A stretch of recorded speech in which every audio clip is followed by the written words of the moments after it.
buenas tardes a todos a este nuevo episodio de nuestro canal Ecos de 1886.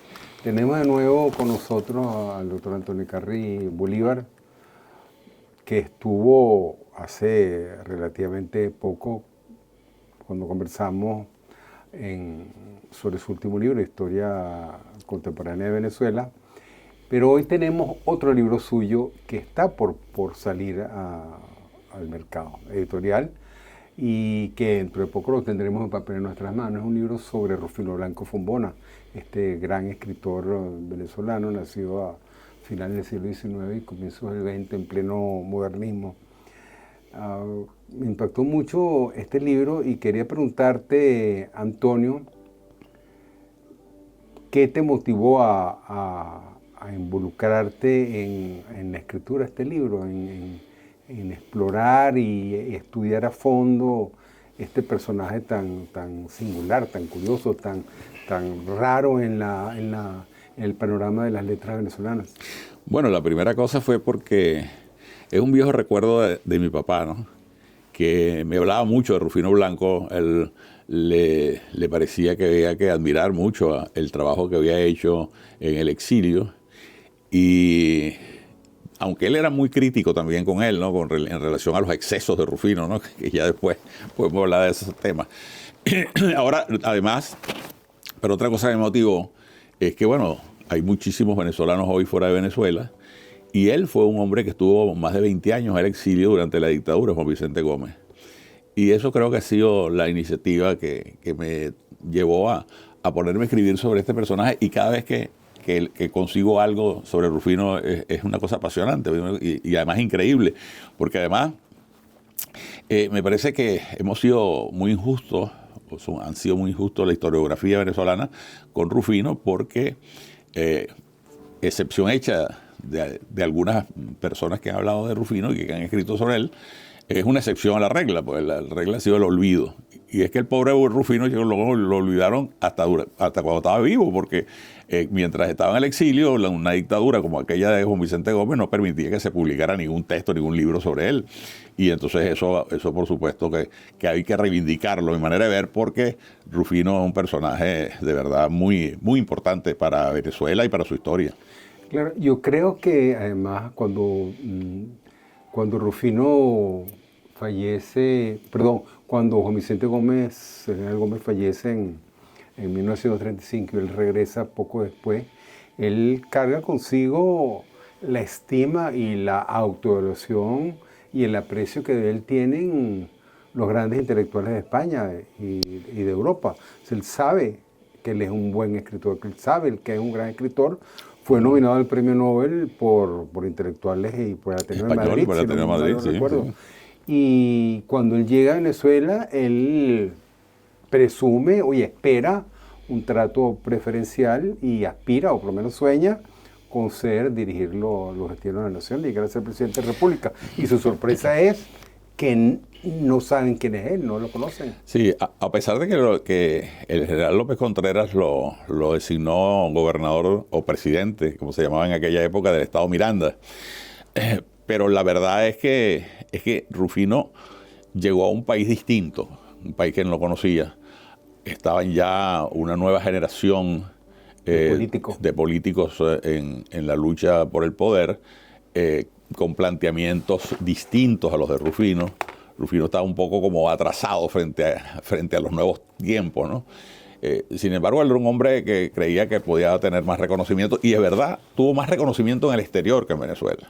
Eso es un signo muy, muy típico del exilio, ¿no? La gente cuando está afuera, pues siempre es olvidada, por más que sea, ¿no? Así escribe muchas cosas, porque escribió muchísimo. Es una cosa que yo creo que hay que significar, que es que además de escribir, él tuvo la osadía, porque yo creo que tiene que haber sido una osadía, que en aquella época de comienzo del siglo XX, fundar una editorial en España, en Madrid, que se llamaba la Editorial América, que publicó más de 500 títulos. Eso es impresionante, porque de autores españoles y latinoamericanos, claro, o sea, iberoamericanos.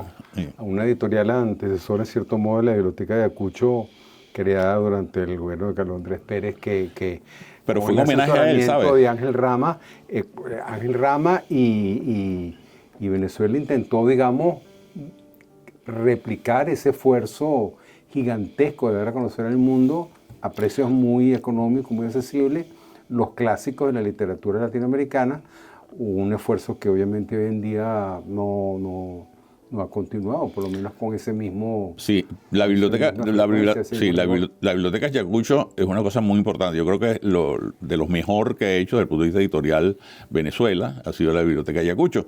Pero además de rememorar la batalla de Ayacucho, que selló la independencia de América del Sur, también es un homenaje a la biblioteca Ayacucho de Rufino Blanco Fombona, porque en la editorial él fundó, digamos, varias colecciones, y una colección fue la Ayacucho, la Fundación Ayacucho.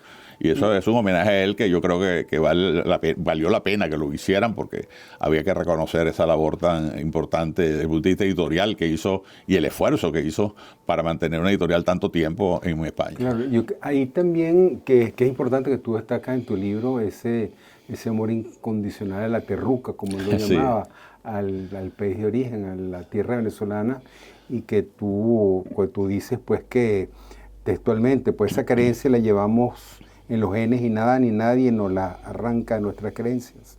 Por el contrario, la lejanía y la distancia nos hace quererla y añorarla con mayor intensidad, aunque la madre España nos reconforte y el dolor nos lo mitigue, la nostalgia sigue intacta. La introducción que tú haces además es muy sentida y se nota de parte tuya que ya tienes 5 años fuera de Venezuela y que me pican los pies por regresar. Me pican los pies y a mí también me pican los pies, pero yo creo que me he hecho tal con más frecuencia que tú por otro tipo de razones. Pero ese amor a la tierra, ahora él era un personaje, lo pueden subestimar o menospreciar, argumentando que era un hombre muy violento con los demás, con su entorno, con sus amigos, pero también pienso yo, me gustaría tu opinión, que esa violencia no solamente era fruto de un carácter irascible, sino era expresión de un respeto de valores como el honor, que, por ejemplo, que no se encontraban en Europa o que pertenecían de alguna manera a siglos anteriores. Bueno, sí, esa es una cosa muy significativa, muy importante, y te agradezco que lo abordes, ¿no? Porque ciertamente una de las cosas que yo siempre he creído, que cuando tú vas a hablar de alguien, o de un personaje histórico, vas a biografiarlo, tiene que ser una cosa, primero desde el punto de vista, hay que hacerlo de manera holística, digamos, es decir, en todas las facetas de la persona, no una determinada materia. Y la otra es que tú no tienes por qué estar juzgando a nadie, ni para bien ni para mal. Tú no puedes decir, bueno, este señor era un pervertido porque asistía a burdeles, por ejemplo. Cuando en la época, pues, eso era una cosa muy frecuente. Literarios. Los círculos literarios los hacían allí, generalmente. Quien introdujo a Rufino Blanco Fombona en los burdeles de Madrid fue Manuel Machado. Manuel Machado, hermano de Antonio Machado. Claro, es que los intelectuales se usaban eso mucho. Cristiano. Sí. Bueno, es que estamos en el siglo XXI y todavía existen los sitios esos de prostitución. Entonces... pero muy mal visto. No, claro. ¿Cómo debe ser? Pero en aquella época no, porque en aquella época incluso habían eso que llamaban paseos de recreación de prostitutas, ¿no? Porque la gente salía incluso a las calles de los sitios que normalmente eran sitios al margen de la ciudad, a pasear, a caminar, a encontrarse los hombres allí para conversar. Sí, una especie de turismo sexual. De turismo, sí. Ahí, que es increíble, ¿no? Menos mal que nosotros no pasamos por allí. Ahí hasta Mariano Piconzala cuenta en su autobiografía cómo un hombre tan serio como iban y frecuentaban como Piconzala en su época. Y el tema del barraganato, pues eso de tener una querida, una cosa que era muy de la época. Aunque fíjate tú que todavía en el siglo XXI, yo digo, hay que recordar que, por ejemplo, el actual monarca inglés hasta no hace mucho tenía dos frentes, pues. Tenía a Lady Diana y tenía a la señora esta con quien terminó casándose y terminó siendo la reina de Inglaterra, ¿no? Y era una barragana. Estamos en el siglo XXI.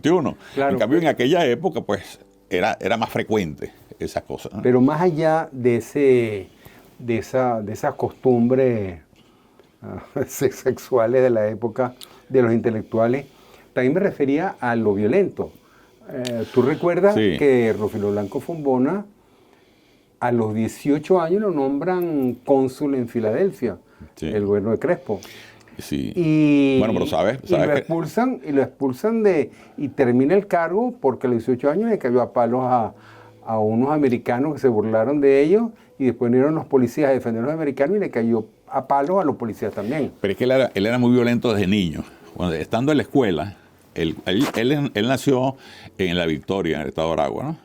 Y vivía en una hacienda de su padre allí. Cuando lo llevan a estudiar a un colegio de Caracas, a estudiar primaria, un maestro de él, que siempre lo reconvenía y tal, y lo aceptaba a los regañitos del maestro porque veía que él era un niño muy peleón, peleaba con los demás niños y tal.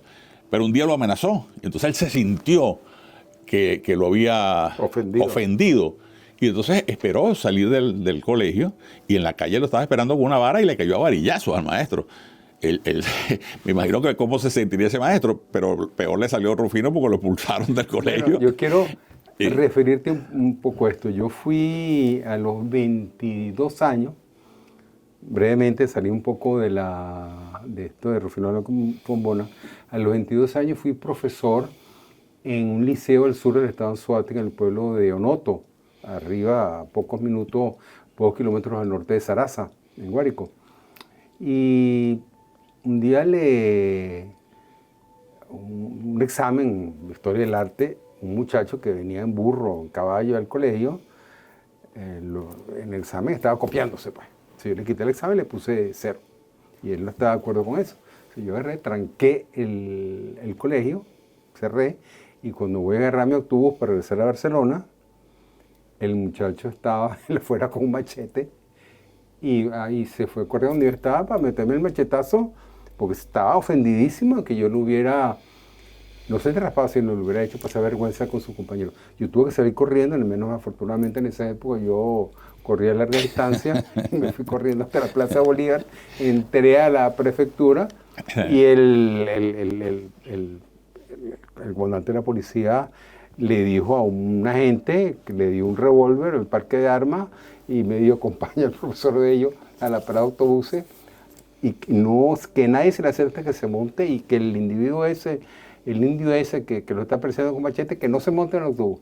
O sea, claro, hay instancias de violencia, pero más allá de estos recuerdos, de estas imágenes picarescas, folclóricas de la realidad venezolana, Rufino esa violencia se debía en parte a un sentido del honor y del orgullo que no está presente ahorita, por lo menos en esa él decía que él había heredado de sus ancestros el concepto del honor, porque él se sentía, digamos, y era verdad, era pariente del Libertador por su madre, ¿no?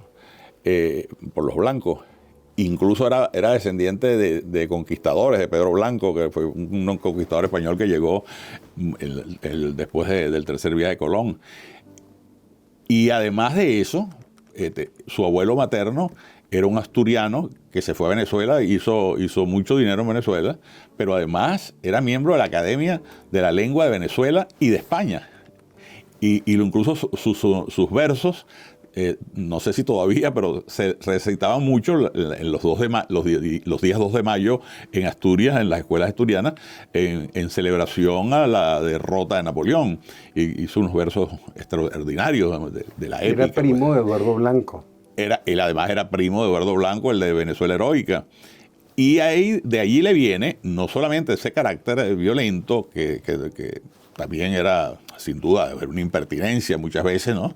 Porque a veces estaba tomándose unos tragos y que le quedaba viendo a alguien, entonces lo retaba. Pues. A muerte. Sí, no, exactamente. Pero era también el ambiente de la época, el ambiente madrileño, incluso desde muchísimo tiempo antes. El duelo era visto en algunos sectores como la única manera de resolver problemas de honor. Claro, pero yo creo que ese es el tema del duelo, no solamente en Europa.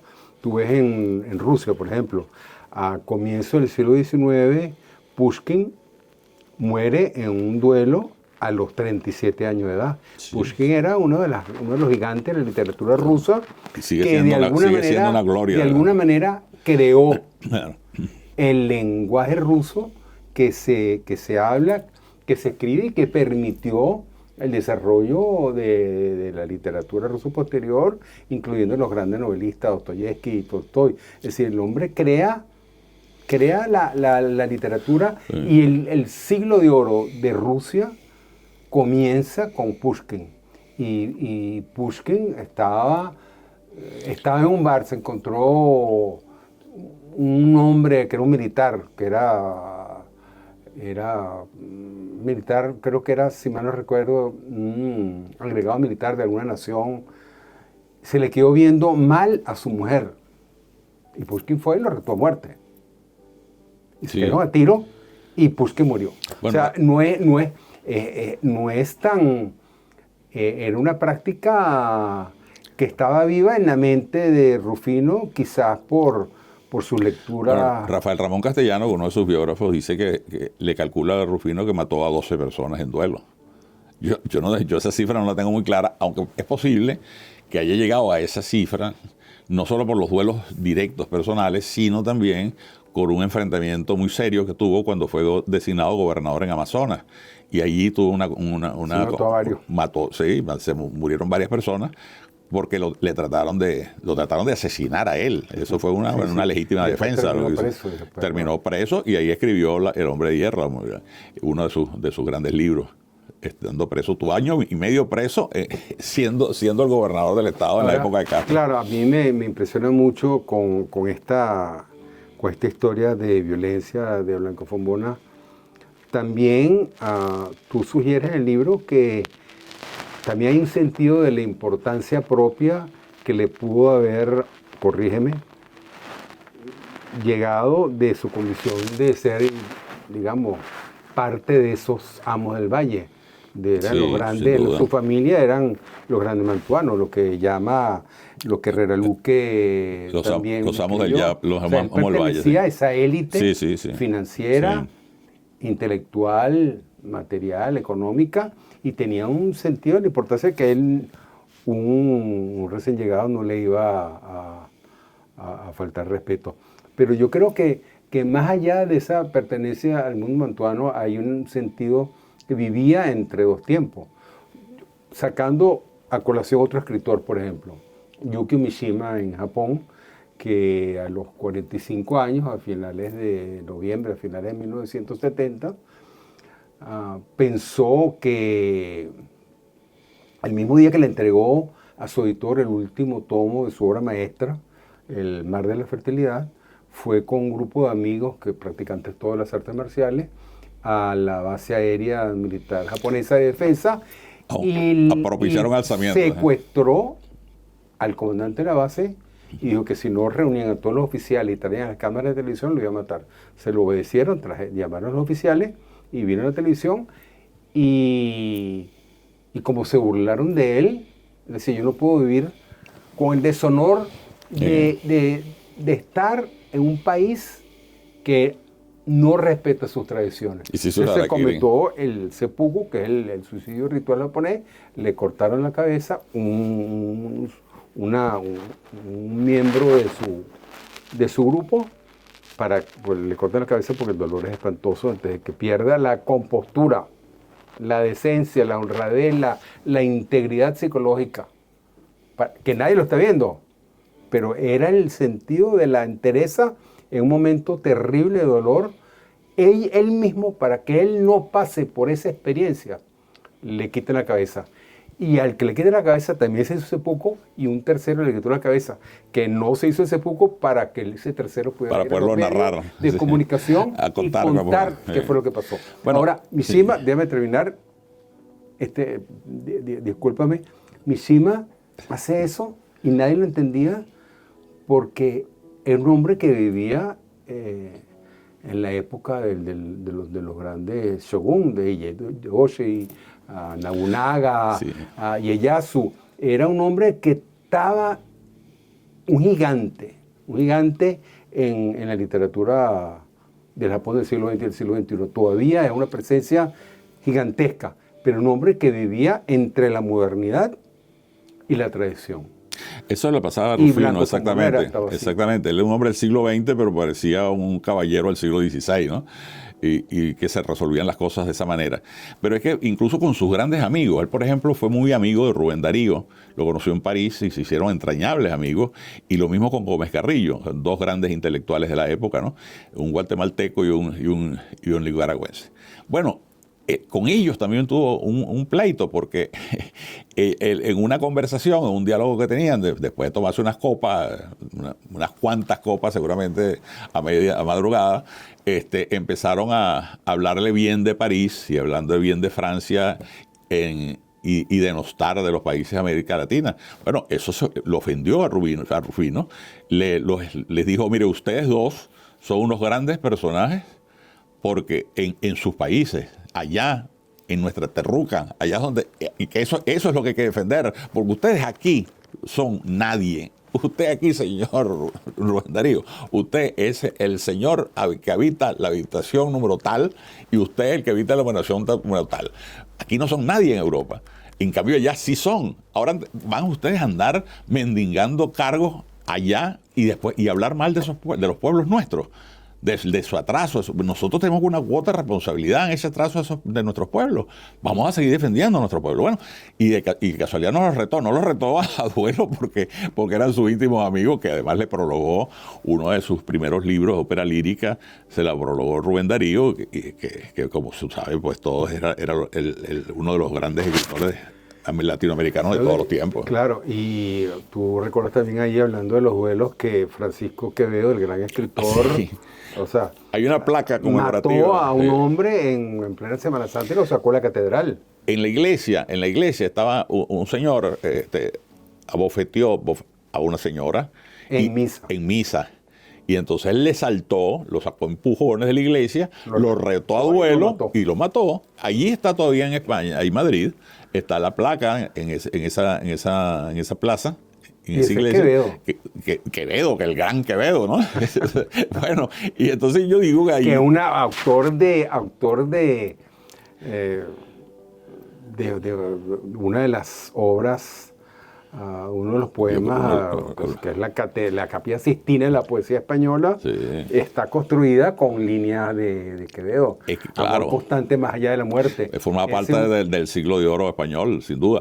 Bueno, y Quevedo, y yo digo que ahí, que Rufino, a lo mejor nunca lo confesó, pero a lo mejor secretamente él se sentía formando parte de ese tipo de actitudes, de esos intelectuales que ponían el honor por delante para resolver las cosas. Eso desde el punto de vista de la violencia. Pero también Rufino, yo digo que era un gran literato, no solamente porque se convirtió en uno de los más importantes escritores iberoamericanos, incluyendo España, porque como tú dijiste al comienzo, el propio Ateneo de Madrid lo postuló al Nobel de Literatura, que por cierto los venezolanos fueron los que se opusieron y el gobierno de Gómez se encargó de hacer todo lo posible para que no le otorgaran el premio Nobel. Bueno, pero ese era, digamos... Se lo hubiera ganado sin duda. Seguramente se lo hubiera ganado. Había hecho mérito, porque escribió una obra, se convirtió en uno de los principales modernistas de esa corriente literaria de comienzos del siglo XX. Y del criollismo, que después evolucionó más hacia el criollismo, buscando más la terruca, pues, y con Juan Alchepol y con esos grandes literatos nuestros, ¿no? Manuel Díaz Rodríguez. Manuel Díaz Rodríguez, que también tiene, por cierto, le hizo un prólogo a una de las obras de Rufino. Y además de eso, en Madrid, él era un contertulio permanente. y llegó a ser incluso gobernador de Navarra en la plena Segunda República, durante el gobierno de Alejandro Lerroux. Y Alejandro Lerroux lo designa y después pasa una cosa muy cómica, ¿no? Porque parece mentira, con toda la seriedad del caso. A él lo destituye Lerroux y cuando va a entrevistarse con él, le dice Lerroux, mira, que te tengo que destituir por una razón, Rufino. Tú me vas a acabar con el partido allá. Porque resulta que tú estás votando a los nuestros e incorporando a los enemigos nuestros. Y le dijo Rufino, mira, presidente, pero eso es verdad. Pero lo que ocurre es que eso me engañó el secretario. El secretario que era lo que era un infiltrado. Me decía que los buenos me daba un listado de las personas que había que votar y resulta que estábamos votando a los nuestros. Yo no me di cuenta de eso. Si me hubiera dado cuenta, lo reto a duelo y lo mato, le dice Rufino. Pero no me di cuenta. Y por cierto, ese señor, ese secretario, después cuando perdió el Frente Popular, pierde las elecciones, cuando se da la guerra y gana Franco la guerra civil, lo designan gobernador de Navarra y se convirtió en un represor terrible. El mismo tipo que había engañado a Rufino. O sea que eso terminó siendo una cosa cómica. El mismo Lerroux se reía después del asunto, ¿no? Estábamos conversando de que Rufino era un hombre de transición, un hombre que se nutre de ese conocimiento profundo de la historia de la colonia del siglo XVI, del siglo XVII, pero que también es un hombre que se adelanta a su época al intentar vivir el tiempo presente con esos valores tan fuertes, tan arraigados, y en ese sentido le da la lucidez necesaria para reconocer aspectos de la realidad que no estaba en esa frecuencia mental de los modernistas. Estaba más allá. Yo creo que Rufino es un poco una especie de precursor del realismo mágico que después vemos en Urlar Pietri, en Carpentier, en Vargas Llosa, en García Márquez, en Cortázar, porque Rufino, cuando va narrando en sus diarios, que además eso es una de sus grandes obras, ¿no? Los diarios que publicó, que algunos de ellos se los mandaba a robar la dictadura, se decía él, pero lo que se conserva son de más de 1000 páginas, donde escribía las cosas que iba haciendo. Entonces, en su diario, él narraba... Yo conozco nada más los diarios, la edición que editó y que prologó en el Rama, que publicó Monte Ávila Editores, si mal no recuerdo. Sí, pues Monte Ávila. Pero sí. Eso no se ha vuelto a reeditar más. No se ha vuelto a reeditar. Y valdría la pena. Y no son todos los diarios, y esos diarios están en manos de la familia, me imagino.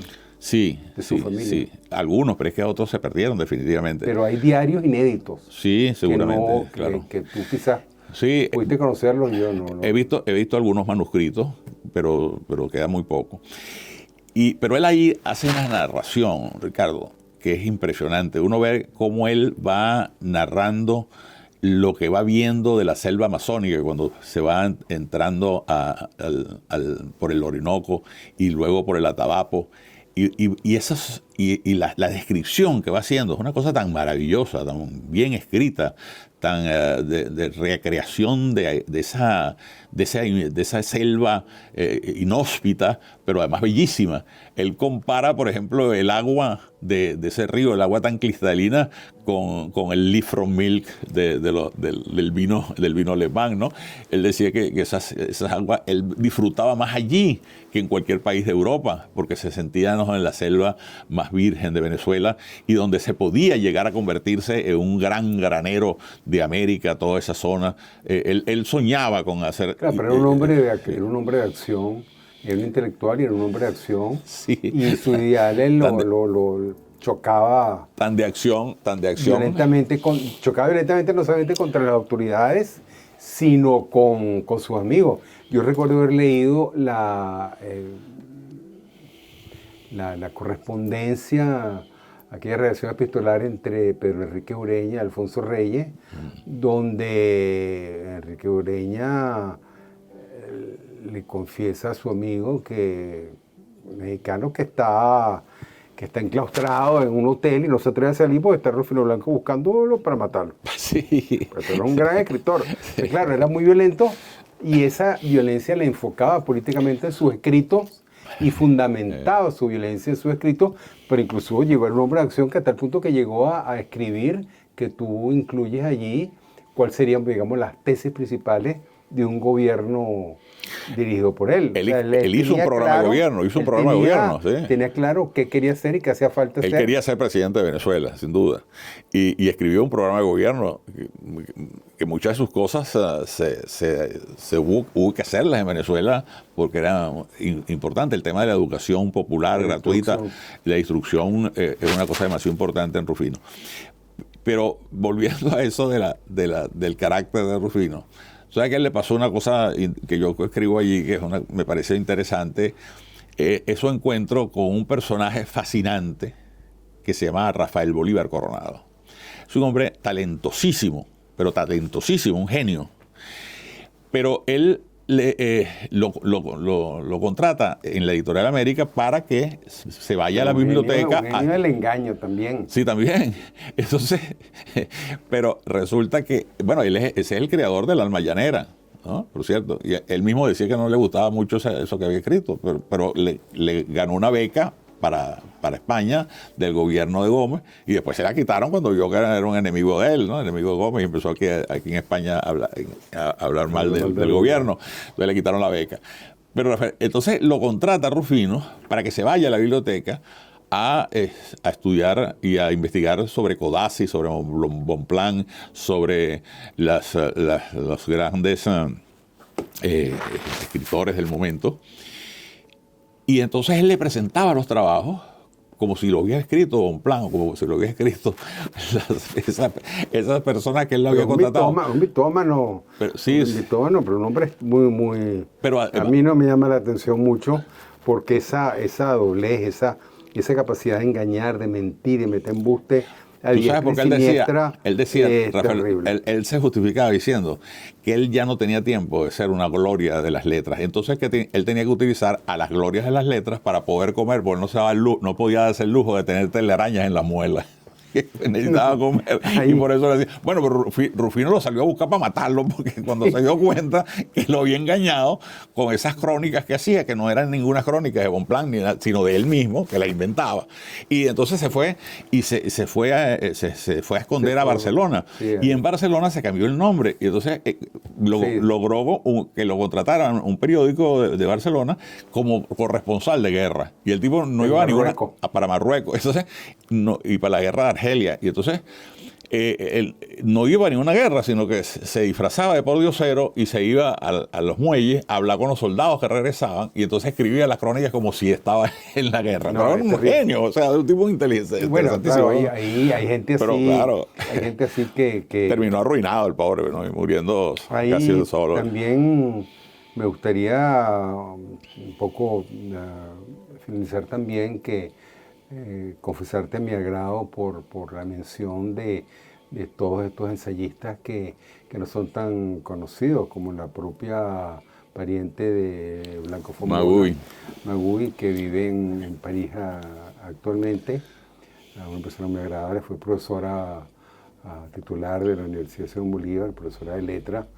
A Cristian Álvarez, que tuvo a su cargo la edición de las obras completas de Mariano Picón Salas por la Biblioteca de Ayacucho, que dejaron de publicarse porque por la crisis editorial. Yo menciono a Cristian Álvarez porque sí, lo dice. Él escribió, yo lo conocí, estudiamos juntos en el doctorado en Simón Bolívar, y también la última vez que vi el doctorado, en el posgrado, fue profesor de maestría José López Rueda, que tú mencionas allí también y que cuenta a un relator. López Rueda, un hombre muy generoso, brillante. Yo lo conocí en Cumaná en los años... El profesor de la Universidad de Oriente, ¿no? Comenzando en los años 70, era profesor allá y después me dio un seminario sobre sobre el libro de Damaso Alonso, Poesía Española, ensayos de método estilístico, donde analiza a Góngora, Quevedo, San Juan de la Cruz, Fray Luis de León, y es un hombre de una cultura portentoso, y además un buen escritor y ensayista. Me alegra muchísimo encontrarme con tanta gente que son amigos y que son muchos de ellos que viven y conocieron esa transición entre dos aguas, con el océano Atlántico por medio, que siendo españoles tuvieron que emigrar por una razón u otra a América, o muchos americanos que han tenido que refugiarse de este lado del océano. Sí. Es un tema en estos momentos tan duros para América, con esa migración tan terrible que ha ocurrido en otros países, y que uno no puede dejar de tomar en cuenta cuando lee a Rufino y esas añoranzas de la terruca. Pero bueno, de verdad muy, muy complacido con la lectura de este libro, que esperemos presentes muy pronto. Y cuéntanos un poco, para finalizar, qué proyectos tienes de escritura una vez que hayas publicado este libro sobre bueno, porque tú eres un hombre, eres profesor universitario, político, fuiste diputado de la Asamblea Nacional, diputado al Congreso, pero ahora estás más enfocado a tantos años estudiando, y ahora no dejas de escribir, publicar un libro tras otro. ¿Qué proyecto tienes ahora? Bueno, estoy también terminando. Una ganancia para la literatura y para la historia nuestra. Para nuestras universidades, sobre todo. Bueno, estoy terminando un trabajo. Tú sabes que cuando yo publiqué la historia contemporánea de Venezuela, del general Páez al comandante Hugo Chávez, la editorial... Que comentábamos, lo entrevistamos a Antonio sobre ese libro en un episodio de Ecos de 1886 del mes pasado, de enero, que pudieran regresar a él para escuchar la opinión de Antonio. Sí, bueno, y entonces me han sugerido, amigos míos y gente que he leído con crítica benevolente como tú mi trabajo sobre historia contemporánea, que por qué no hablaba de la época anterior, de la época de la colonia. Y me pareció interesante y necesario hacerlo, porque he estado leyendo muchísimo en España, y aquí hay, digamos, una especie hay dos leyendas, ¿no? La leyenda negra y la leyenda dorada. La leyenda negra, según la cual España lo que hizo fue un genocidio en América. Eso fue la barbarie que llegó a América, que acabó con el buen salvaje de que hablaba Carlos Rangel. Pero hay otra que es, digamos, como reacción a esa leyenda negra, es que es exactamente lo contrario. Es decir, que todo fue beneficioso para América en la llegada de los españoles, que no se cometieron atropellos, que no se cometieron, y borran los atropellos que se cometieron. Y yo creo que en la historia del ser humano y de la humanidad entera no hay negros ni dorados, sino hay grises, es decir, hay matices, hay de las dos cosas. Si bien es cierto que hubo atropellos durante la conquista, bueno, es que toda conquista ocurre así, toda conquista es violenta, ¿no? Pero de las conquistas de los grandes imperios, yo creo que el más benévolo, el que benefició más a los pueblos a donde llegó, fue el Imperio Español, sin lugar a dudas. Sí, estoy completamente de acuerdo al respecto. Por mencionar un detalle nada más, salió publicado, reseñado por la prensa americana esta semana, un libro, no recuerdo el autor en este instante, sobre el primer cartel de las drogas internacional, que no fue sino en la corona británica. Claro, La corona británica en la impuso India, a los campesinos de la India el cultivo del opio, sí, bajo pena de cárcel y de muerte. No podían ni claro. sembrar ni alimentos, tenían que sembrar opio y tenían que vendérselos al gobierno A precio precios costo, sí. establecidos a precios de hambre, que luego revendían y tenían su red de distribución de la droga en China. O sea, eso es el primer gran cartel de la droga a niveles que no soñarían el Pablo Escobar ni nada. Y otro imperio, el belga. Ah, no, también. Que se ha escrito... Y el portugués también. O sea, que pero fueron genocidios realmente. Sí. Verdaderos genocidios. Sí. Bueno, y en los Estados Unidos, a los indios, mientras los españoles cuando llegaban lo que hacían era mezclarse con las indias, ¿no? Y luego los indios con las españolas, y después los negros con todo. Entonces, ese gran relajo aparente trajo ese mestizaje extraordinario en donde por eso es que en nuestro pueblo no hay problemas raciales. En cambio, en los Estados Unidos, todavía a estas alturas, hay reservas indígenas. Y hay sitios de reservas indígenas donde no hay ni agua ni luz. A esta etapa del siglo XXI. Es decir, lo que hizo el imperio inglés de segregación, no hubo nunca integración. En cambio, en el español sí. Yo digo que al final que el balance es francamente positivo para España, porque, como diría Neruda, se llevaron nuestro oro, pero nos dejaron las letras, que es un oro más importante. Bueno. Muchísimas gracias, Antonio, por esta nueva oportunidad. No, a ti, Ricardo, muy agradable. Y muy agradable espero que pronto podamos conversar sobre tus futuras publicaciones. Muchísimas gracias. Gracias a ustedes y los invito a suscribirse a nuestro canal, ECO 886, que está disponible también en las distintas plataformas de podcast, en Spotify, Apple, etc. Muchísimas gracias y hasta la próxima.